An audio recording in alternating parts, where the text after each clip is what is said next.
Here is an album that I got a few weeks ago and just listened to it today. I've previewed a couple of the tracks and knew that I was going to enjoy it, so I went ahead and played through the whole thing and gave it a critical listen. And the album is called Compass Compass. It's by Dalek I Love You, although the label, when this album originally came out in the late 70s, early 80s, they changed the name of the band to just Dalek I, so that's why it says that on the cover. There's a little story about that inside here in the liner notes. This release is on Medical Records, and it comes with a really good synopsis of the band. I didn't realize how influential they were in their time. They put out, I think, 2 or 3 albums, and I bought their second album, which is also called Dalek I Love You, a couple of years ago in Ireland. Thoroughly enjoyed it. It's very synth pop, kind of upbeat stuff. This album is a little bit more experimental in nature, more primitive, has a little bit of an early OMD quality to it, and these guys were also associated with OMD in Liverpool, so that's not surprising. But I did enjoy the album. There were a couple of songs that struck me as being better than others. I really liked The World, Destiny, Dalek I Love You, A Suicide, The Kiss. You Really Got Me. Their Kinks cover is really unconventional, and I like that quite a bit. And then Good Times, which is in the middle of side 2, is my favorite track on here. Missing 15 Minutes is kind of long, but it's a good experimental track. So I did enjoy this. It's on pink vinyl. It's an excellent pressing, very quiet. Has the Medical Records logo on there. The sound quality is very good, so whatever sources they used to transfer when they cut this disc, they were excellent quality sources. And then they put a couple of little interesting bonus tracks on here called Happy and This Is My Uniform. This is pressed on a flexi disc. So if you buy the album, you get this little flexi disc with it. You get the liner notes. You get a chart that shows all of the different acts in the circle of these guys, including OMD, Big in Japan, Nova Mob. There's just a whole bunch of them. I couldn't read this. It looks like it's about 5-point type, so too small for my eyes, but it's very easy to read the liner note information. So this one gets a thumbs up from me. I didn't enjoy it as much as their second album, but I like it enough to keep it, and I think it's going to grow on me after I play it a couple of times. The next album that I'm going to review is a Siouxsie and the Banshees album. It's their first one, and it's called The Scream. And this is a reissue. Recently, a label, I think it's called UMC, has reissued all of their albums, or most of them anyway. These are made in Germany. They're really nice.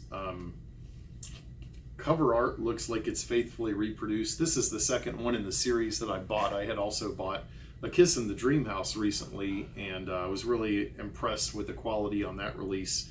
So I decided to pick up the first album. I think I paid about $14 for this delivered. It has the album with what looks to be the original Polydor labels, instead of those crappy looking Geffen labels that you see on US domestic releases of Siouxsie and the Banshees albums. I will say this though, somebody made a big mistake at the factory, because this side says that the first track is Pure, then Jigsaw Feeling, which is absolutely not the case. The first side of the album is this one with the hands on it, so whoever printed that up made a mistake. I'm sure that wasn't carried over from the original pressings of this album, but it is on this reissue, so just be aware of that when you're listening to it. If you're like me, you started out listening to that side and found out that it was side B, so I had to stop and flip it over and start on the proper side.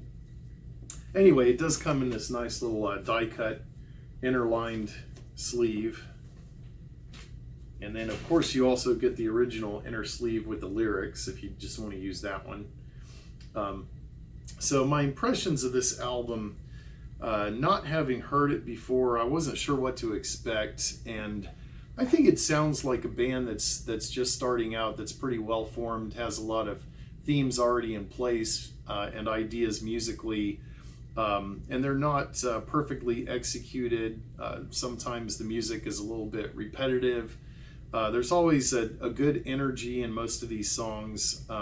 Sometimes the lyrics read a little bit like Sylvia Plath. They have sort of medical connotations, maybe remind me of a person who's been in some kind of therapy or treatment, and I don't know if they're supposed to be autobiographical or if they're just personas developed for this album, but the lyrics are interesting. They don't always make sense to me, but I never hold that against a recording or a work of art.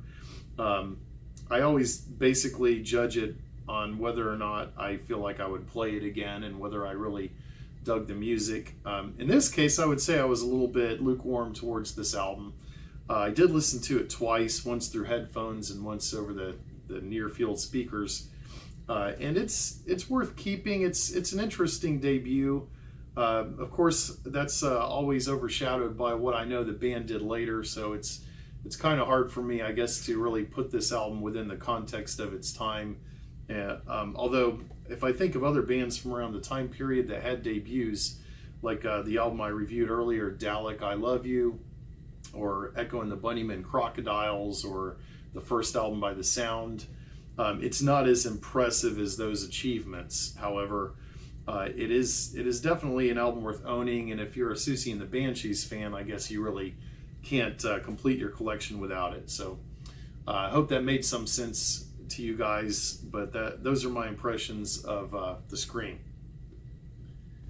Now I'm going to review an album that was recommended to me by my friend David while we were having a discussion at brunch a few weeks ago about John Cage's album Indeterminacy.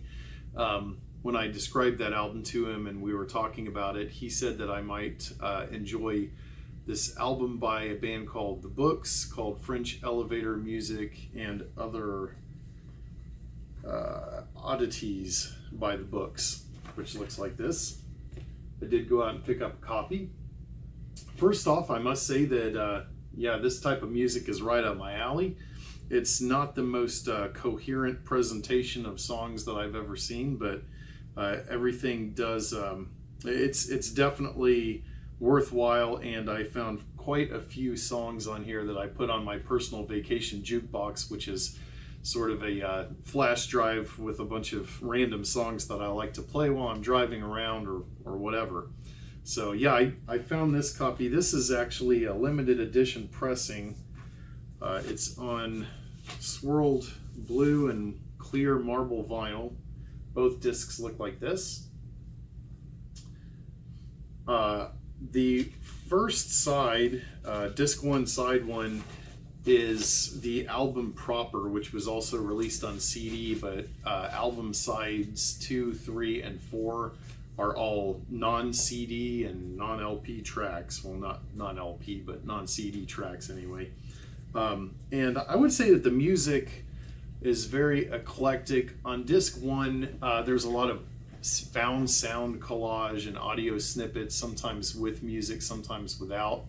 Some of those can be pretty entertaining, others just kind of bewildering. A lot of it reminded me of a band called Lecture on Nothing that put a CD out in 1997 that I like quite a bit, even though I would say the approach that Lecture on Nothing took was a little bit more successful, not to detract anything from the Books. The rest of the album by the Books, including the last track on side 1, reminds me a lot of Penguin Cafe Orchestra and Michael Nyman. There's a lot of counterpoint type, almost classical sounding music with acoustic instruments and strings, and sometimes sort of Dadaist compositions. Out of 45 tracks, I think I selected maybe about 10 to go onto my vacation jukebox, so that's a pretty significant accomplishment.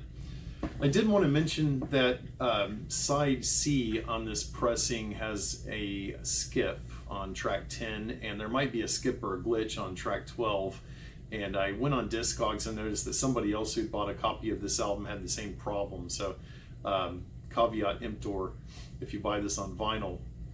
However, it doesn't really, I mean, I did lift the needle and go past that skip on track 10, and it didn't really ruin my enjoyment of listening to the album, but I wouldn't use that track in a DJ set or anything.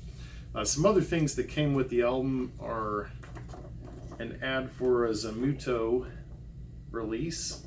Zamuto is one of the guys in the band. Looks like a little, some more ads for the books and related items. A download card, which in my case still worked, yay! So I was able to download all 45 tracks. Those are my notes, and a little thank you booklet. So you get quite a bit when you buy this album. I think I ended up spending less than 20 bucks for it, which was actually a really good deal. And I'm glad I bought it. I'd like to thank David for recommending that. Did really enjoy it, and I'm going to end the video with this last review.